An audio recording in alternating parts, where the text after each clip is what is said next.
Amigos do Enferodonto, meu nome é Rimar Segundo, sou enfermeiro e a gente tem a nossa idealizadora também, Thaís Diniz, ela é dentista e esse é o nosso canalzinho no YouTube. Nós também criamos um Instagram, o Enferodonto, e é um projeto nosso com a intenção de descomplicar um pouco alguns temas que a gente vem trabalhando. Isso é fruto das nossas experiências profissionais, dos nossos estudos, e a gente achou interessante compartilhar um pouco com os colegas.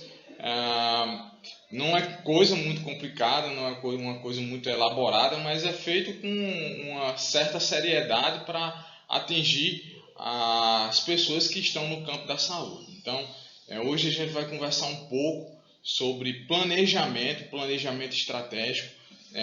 Eu confesso que na minha vida de atenção básica eu apanhei muito porque não planejei, principalmente as nossas atividades de campo, as nossas ações coletivas. Não tinha um conhecimento a respeito de organização, de entender que as pessoas elas são colaboradoras e nós trabalhamos com um objetivo comum, que é justamente a prestação da assistência à saúde.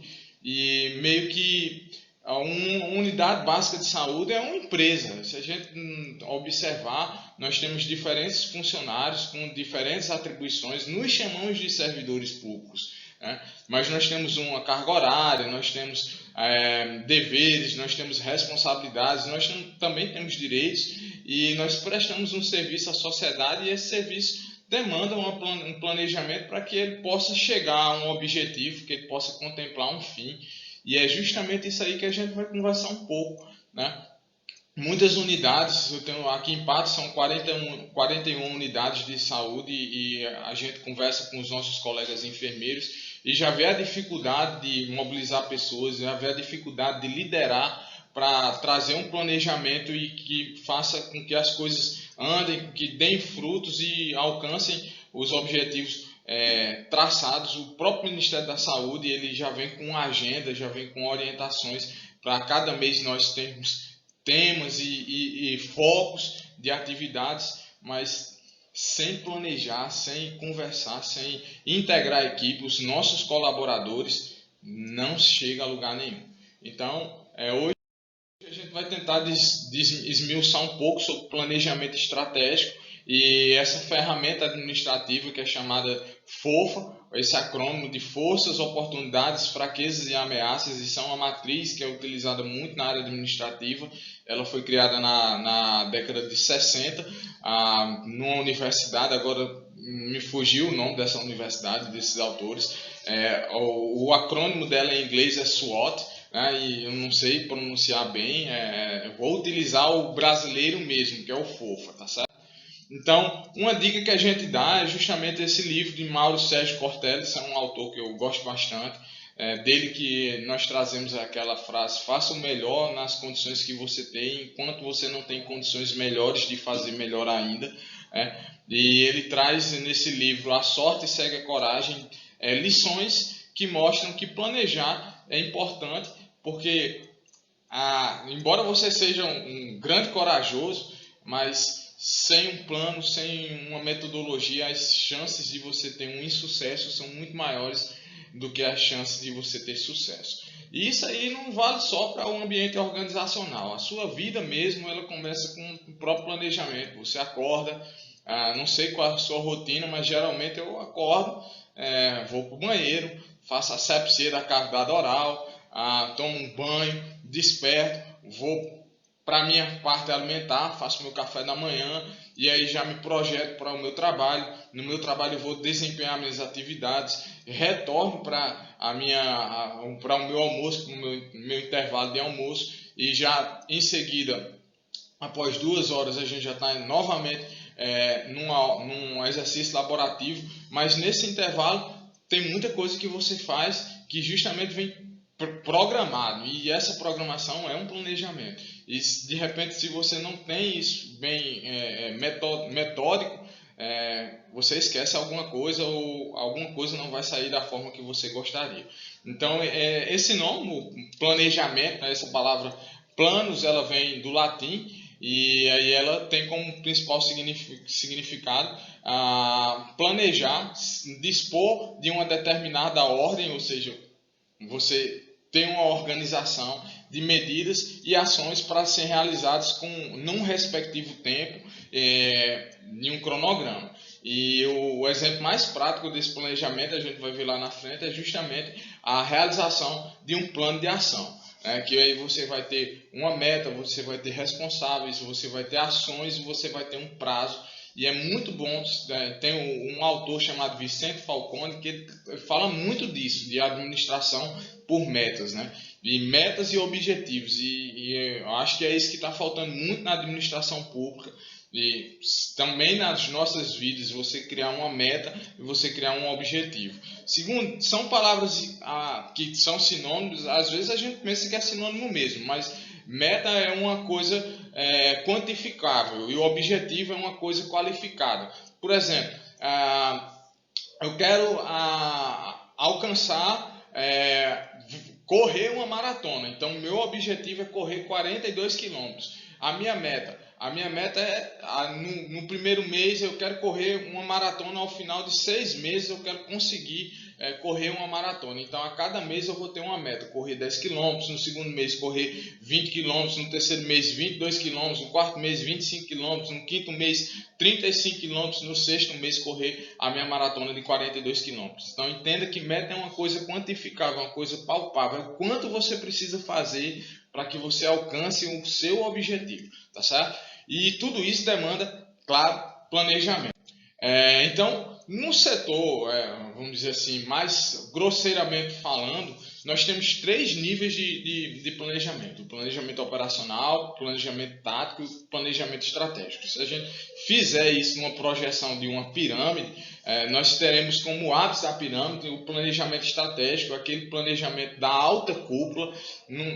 Vamos dizer assim, a Secretaria Municipal de Saúde chega com um planejamento de imunização. Ele quer fazer a campanha da influenza. Então, esse é o planejamento estratégico.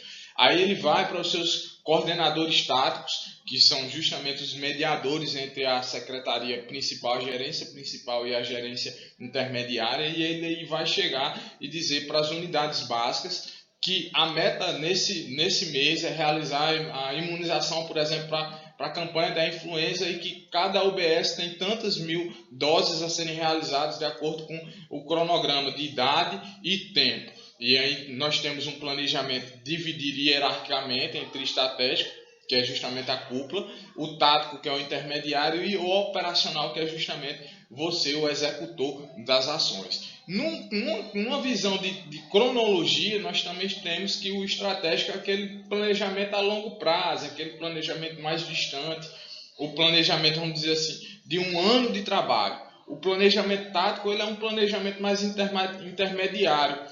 Ele seria, por exemplo, um planejamento a nível semestral, e um planejamento operacional são aquelas metas, aquelas ações que você vai ter que realizar em menos tempo, ou seja, mensal, ou bimestral, ou trimestral. Então nós temos uma lógica de ascendência, de hierarquia, e também a gente vê uma lógica metodológica de tempo, estratégico, tático e operacional.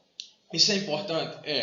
Por exemplo, você está trabalhando numa unidade básica e você vai fazer um planejamento para redução ou acompanhamento das pessoas com doenças crônicas. Então, você vai, por exemplo, traçar uma meta para quantificar. Primeiro, você vai quantificar a quantidade de pessoas crônicas, e você, em 6 meses, você quer atender ou pelo menos ter uma consulta, uma avaliação de cada pessoa que seja portadora de diabetes ou hipertensão ou outro problema crônico que você definir. E você vai ter uma meta também de a cada 3 meses alcançar uma microárea ou 2 microáreas. Ou operacional, que a cada mês você vai vencer X pessoas ou uma microárea. Isso aí vai depender do dado que você coleta e de como você vai planejar e das tarefas que você vai distribuir para os seus colaboradores. Claro que você tem colaboradores, você tem um agente comunitário de saúde, que é o seu colaborador, você tem o seu técnico de enfermagem, que é o seu colaborador, você tem um médico, você tem um odontólogo, você tem um técnico de saúde bucal, você tem um recepcionista, você tem os profissionais de apoio, e tem um vigilante, tem um auxiliar de serviços gerais, tem um gerente da unidade básica, se aí tiver. Então você tem colaboradores e tarefas que você vai distribuir. Nesse interim é importante para que você tenha uma coisa chamada clima organizacional e cultura organizacional, né? O clima organizacional é justamente um termômetro que vai avaliar como é que essas pessoas estão se sentindo no seu ambiente de trabalho, no seu espaço de trabalho, no seu nicho de trabalho. Isso é importantíssimo porque colaboração já está dizendo, é você fazer com que pessoas realizem uma determinada atividade em busca de um objetivo comum. E, claro, nós somos motivados, nós temos motivações intrínsecas e nós temos motivações extrínsecas. E aí, motivação é uma coisa muito pessoal, é uma coisa, vamos dizer assim, muito subjetiva. Tem pessoas que se motivam pelo valor econômico, mas tem outras pessoas que vão se motivar por uma questão emocional, por uma questão de reconhecimento, ou simplesmente porque ele é motivado mesmo. Ele é aquele cara que acorda querendo fazer alguma coisa. E motivação é diferente de você estimular. Às vezes você estimula você dando tarefas ou condicionando, dando estrutura, dando recursos para que você execute determinada finalidade. Então, a parte da motivação, a parte da colaboração, ela é muito bem trabalhada quando você consegue trabalhar esses três elementos, que é missão, visão e valores. E isso aí é uma coisa que você pode levar também para o seu universo individual. Digamos que segundo nasceu, recebeu uma data de nascimento, um cadastro de pessoa física e um nome civil, Rimardo de Souza Soares II, e aí você é uma pessoa. O PSF também é um ente administrativo, a sua empresa é um ente administrativo, é uma pessoa jurídica, por assim dizer. Mas ela nasce com uma missão. Qual é a missão do segundo? Enquanto enfermeiro é prestar ações de cuidados de enfermagem. Uma unidade básica de saúde, enquanto unidade básica é prestar cuidados de saúde, cuidados médicos a uma população assistida em uma determinada área. A partir disso aí você vai traçar o seu valor e a sua visão. Visão é uma orientação daquilo que você tem para o futuro, aonde você quer chegar. E os valores são os seus princípios, aquilo que você tem, como ética, solidariedade,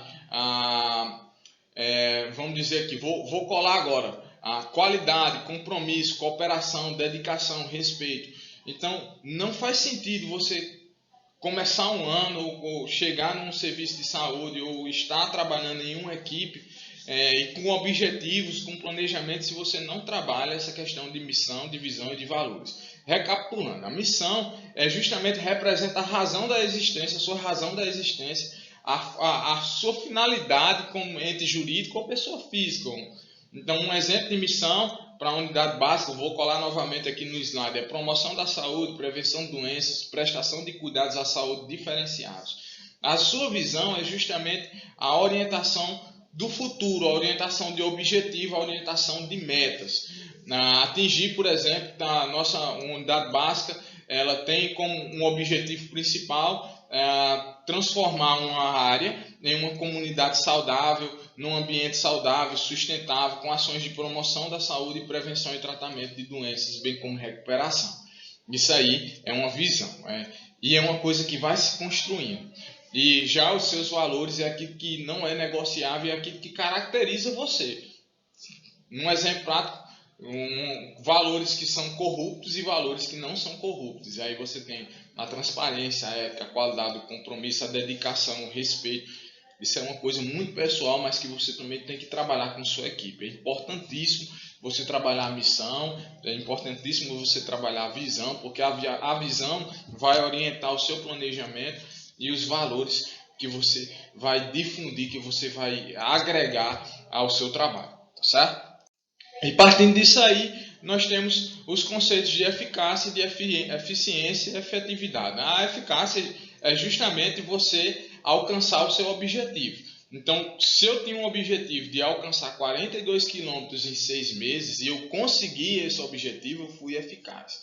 Agora, a eficiência é eu conseguir esse objetivo gastando o menor, vamos dizer assim, insumo possível, com o menos desgaste possível. Então, é claro que eu escalonei por meses a quantidade de quilômetros que eu ia correr para eu chegar ao 6º mês com o menor desgaste físico possível, que eu possa garantir que eu termine a minha maratona de forma saudável. Claro que eu vou terminar me arrastando, mas a gente tem esse conceito. Então, se você consegue alcançar seu objetivo gastando o mínimo recurso possível, você é eficaz porque você atingiu o seu objetivo e você é eficiente. E quando você atrela a eficácia, a eficiência, você chama isso de efetividade.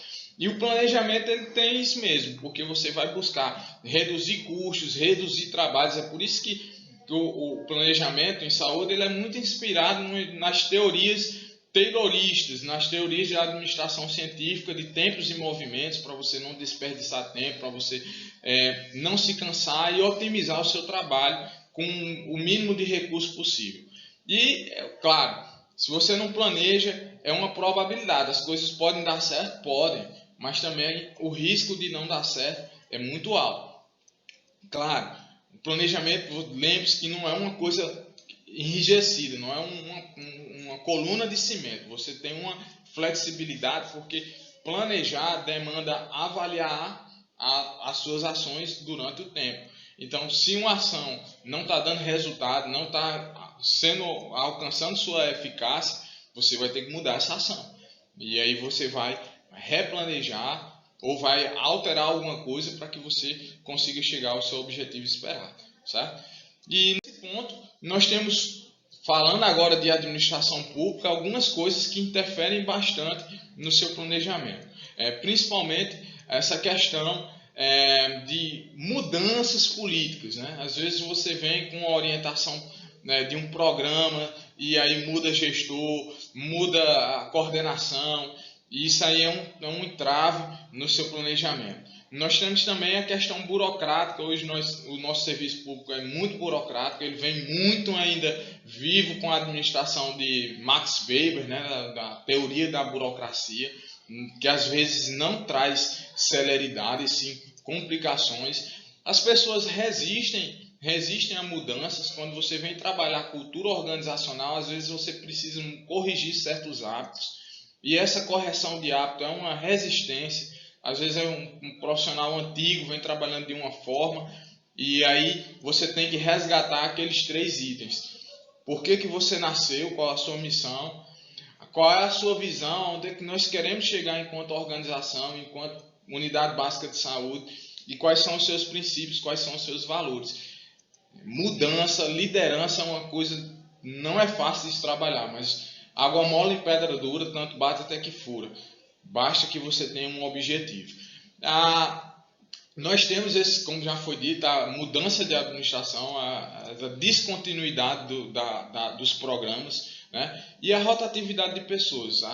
No serviço público muda muito de funcionário. Às vezes eu estou aqui hoje, amanhã posso não estar, chega outro enfermeiro e aí descontinua as coisas, aí ele vai para um processo de adaptação de equipe, e eu estou falando de um elemento, e imagine quando muda uma equipe quase toda, né? Mas além disso, o planejamento estratégico também traz algumas vantagens, como a análise da sua organização. Você vai ter um diagnóstico dos problemas ou das vantagens, das qualidades do ambiente de trabalho que você, da sua equipe, dos seus colaboradores, e entenda que você é um colaborador também, você também está servindo a sua equipe, né? Nesse ponto aí você vai identificar as deficiências e o comprometimento em que cada colaborador se engaja naquele objetivo, naquela meta, naquele sonho, naquela visão que você tem. E a partir disso aí, você conversou com sua equipe, você começou a trabalhar a questão da missão, seria interessante que cada unidade básica conseguisse deixar isso bem organizado e posto para que as pessoas enxergassem qual é a missão, que o profissional, ao chegar ao seu trabalho, olhasse mesmo, uma visão empresarial mesmo, uma visão administrativa mesmo, olhar qual é aquela missão ali daquela unidade básica, olhar qual é a visão daquela unidade básica ali, a construção da comunidade sustentável, de um ambiente saudável, de um ambiente sustentável, a redução dos problemas de saúde daquela população, e visse diariamente os seus valores, porque valor é uma coisa que você tem que estar continuamente reavivando. Nós somos bombardeados por, vamos dizer assim, vicissitudes, né? E essas vicissitudes são até mesmo históricas, né? 1808, o livro de Laurentino Gomes, 1822, outro livro dele, de Laurentino Gomes, mostra muito como nasceu a corrupção ou os problemas, vamos dizer assim, éticos da nação brasileira com a vinda da família portuguesa ao Brasil. E outras coisas também que melhoraram, né? Porque saúde, serviço de saúde, a escola, a universidade, as profissões também só se desenvolveram quando a família real veio aqui. Então, partindo disso aí, se você já começou a trabalhar a cultura organizacional com a sua equipe, se você já começou a trabalhar os conceitos de missão, visão e valor, se você já está entendendo um pouco de eficácia, efetividade e eficiência, você chegou na ferramenta da matriz SWOT. Essa é uma ferramenta que vocês podem utilizar bastante em suas reuniões mensais, reuniões semestrais ou, não sei, mas reunião anual é muito distante. E aí nós temos a matriz SWOT. Tem um rapaz aqui querendo falar aqui comigo, aqui, Veronildo, mas ele vai esperar 2 minutinhos. A matriz SWOT, ela vai falar da força, da fraqueza, da oportunidade e da ameaça. São os fatores internos e os fatores externos. Na força, aí você vai ver o que é positivo dos seus colaboradores e de você também. De repente, você é uma pessoa comunicativa, você é uma pessoa que tem uma capacidade de persuasão. Isso aí é uma força poderosa. Você pode trabalhar isso justamente em atividades coletivas, em rodas de conversas, em sala de aula invertidas. Mas quais são as fraquezas? Porque ninguém é 100% positivo. Então, se você tem uma fraqueza, a equipe precisa descobrir qual é essa fraqueza. Será que é comunicação? A equipe não se comunica bem? Será que outra fraqueza é justamente timidez? Ou a falta de recursos? Ou a falta de apoio institucional? De repente, também você tem a sua oportunidade. Você tem um fator externo, como, por exemplo, uma empresa solidária que pode ajudar nos planejamentos da unidade básica, pode subsidiar uma ação coletiva, ou você tem uma chance de comunicação, vamos dizer assim, intersetorial, com o CRAS, com o CREAS, com uma escola pública, com o PET. Isso aí são as oportunidades, são os parceiros. Mas aí também você tem as ameaças. Se o seu território, por exemplo, tem dificuldades de acesso geográfico, está distante, quais as características do seu território aí? Quando a gente fala de território, eu lembro que lá no canalzinho a gente já tem uma facilitação sobre territorialidade.